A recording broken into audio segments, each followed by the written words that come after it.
আজকে কচু শাক রান্না করব। পাশের জমির থেকে কিছু কচু শাক কেটে নিয়ে এলাম। এই যে দেখো, এবার কেটে এটা একটু পাশেই জমি আছে, সেখানেই গেছিলাম কচু শাক কাটতে। ভীষণ গা চুলকাচ্ছে আর এখনও আজকে চান করিনি, শুধু কচু শাকটা কাটবো বলে। কচু শাকটা কেটে তারপরে আমি চান করতে যাব। চান করে এসে তারপরে রান্না করতে যাব।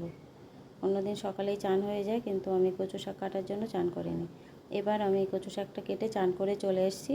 এই যে দেখো, গ্যাসটা অন করে হাঁড়িটা বসে একটু জল গরম হয়ে গেছে। গরম জলের মধ্যে কচু শাকগুলো তুলে দেব। আর এই কচু শাকগুলো এত সুন্দর খেতে, যেমন তাড়াতাড়ি গলে যায় তেমন সুন্দর খেতে।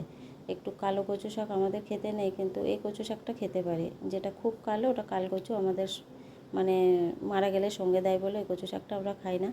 একটু লবণ দিয়ে সিদ্ধ করে নামিয়ে নিলাম। এবার এই একটা কড়া বসিয়ে শুকনো লঙ্কা, তেজপাতা, পাঁচফোড়ন ফোড়ন দিলাম, বাদাম ফোড়ন দিলাম, কিছু কিশমিশ দিয়ে দিলাম। তারপরে সিদ্ধ করা কচু শাকটা তুলে দিলাম। অল্প একটু লবণ দিয়েছি, কেননা সিদ্ধ করার সময় একটু লবণ দেওয়া ছিল। একটু হলুদ দিয়েছি, আর এখানে কাঁচা লঙ্কা, শুকনো লঙ্কা, জিরে বাটাটা দিয়েছি।